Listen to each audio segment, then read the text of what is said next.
नमस्कार, मैं श्वेता तिवारी स्वागत करती हूँ आपका न्यूज ट्रैक में। चलिए बात करते हैं रशिया यूक्रेन विवाद के चलते रूस पे लगे नए प्रतिबंधों के बारे में।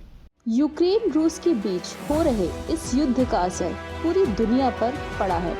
ऐसे में कई देशों ने अपनी प्रतिक्रिया देते हुए रूस के प्रति नाराजगी जाहिर की है और कड़े प्रतिबंध लगाने भी शुरू कर दिए हैं, जिसका गहरा असर सीधे सीधे देखने को मिल सकता है।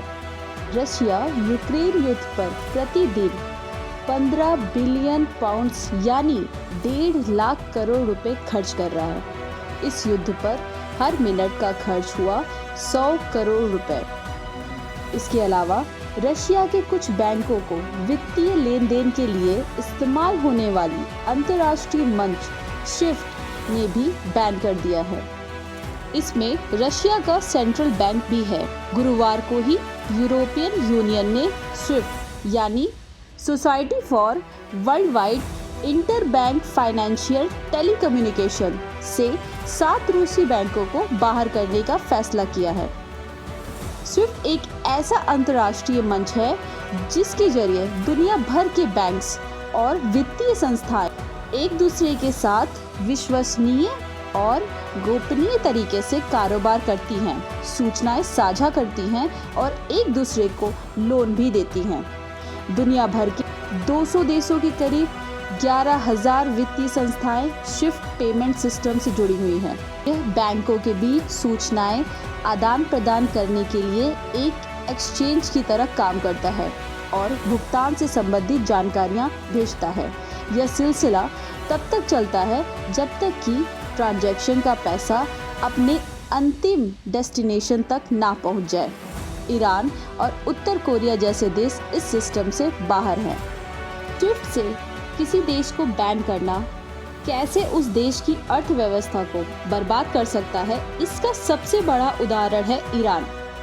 वर्ष 2012 में ईरान के बैंकों को स्विफ्ट से बाहर कर दिया गया था, जिसके बाद ईरान का तेल निर्यात 30 लाख बैरल प्रतिदिन से घटकर 10 लाख बैरल प्रतिदिन रह गया था।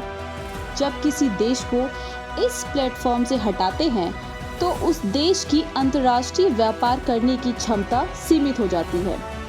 इससे रशिया के लिए अंतर्राष्ट्रीय बाजार में तेल, गैस और हथियारों का कारोबार करना मुश्किल हो जाएगा। रशिया अंतर्राष्ट्रीय लोन नहीं ले पाएगा और डॉलर में उसके लिए व्यापार करना मुश्किल हो जाएगा। वैसे रशिया वर्ष 2014 में ही समझ गया था कि भविष्य में उसे अलग थलग करने के लिए अमेरिका जैसे देश उसे स्विफ्ट से बैन कर सकते हैं। इसीलिए वो पिछले 8 वर्षों में स्विफ्ट जैसी ही एक और व्यवस्था को विकसित कर चुका है। इसे system for transfer of financial message यानी SPFS कहा जाता है। हालांकि स्विफ्ट की तुलना में यह मंच अभी काफी अस्थिर और कमजोर है। स्विफ्ट पर दुनिया की 11,000 वित्तीय संस्थाएं हैं और इस पर केवल 400 संस्थाएं हैं। विशेषज्ञों के मुताबिक रूस चीन के सिप्स यानी cross border inter bank payment system का भी इस्तेमाल कर सकता है। चीन ने सिप्स को स्विफ्ट के विकल्प के तौर पर बनाया है, लेकिन अभी इसका इस्तेमाल बहुत कम होता है।